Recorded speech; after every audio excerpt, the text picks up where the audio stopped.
As of the moment, ayan, shooting na ang RK Ventura Photography and Films. Are soon to be bride and groom. Ang ganda, promise.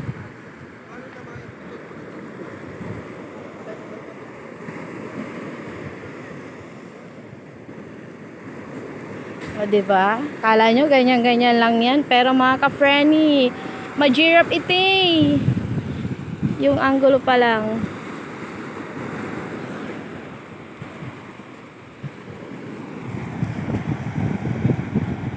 Siyempre, nandyan pa rin ang The Touch of Fans at Kabusan de Uno.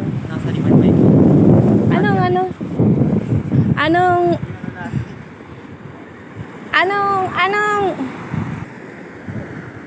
yan, hindi tayo masyadong lumapit kasi nakukuha yung shadow natin.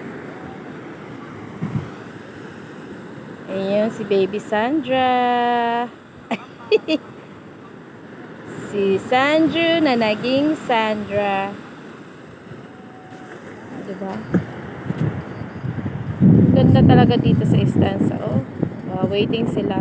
Ganyan sila. After nila mag-makeup, mag-assist, syempre, nandyan pa rin sila tingin-tingin sa client para siguradong perfect. Hindi ka nila iiwan, mga ka-friendly. Ganyan kami dito sa Kausan de Uno tsaka sa The Touch of Fans by Miss Bea Magandi. Kasi hindi pwedeng iwanan ng client hanggang hindi natatapos ang contract. Dahil yan ang tatag Kausan de Uno by Sir Ed Prado at The Touch of Hands. Lagi silang on hand sa lahat ng events nila. I-assist ka all the way talaga yan. Syempre, kasama na rin ang RK Ventura Photography and Films. Shout out kay Madam Crisa Ventura na nafoyat dahil kay Veve. O, diba? Ang aming tour guide na antuken.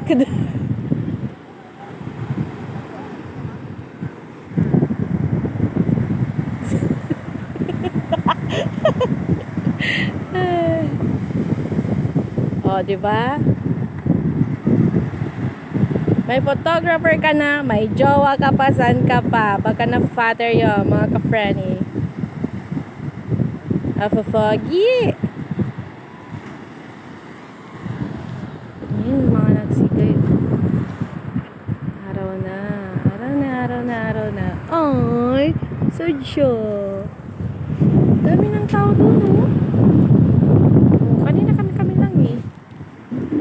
Ito na sa may bundok. Diba?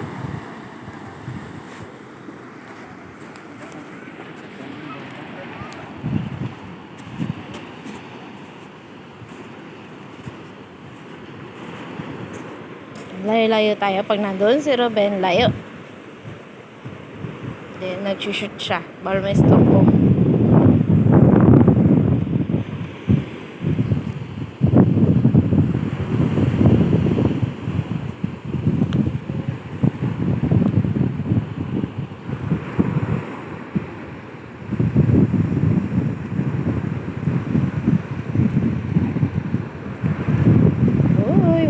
Walking.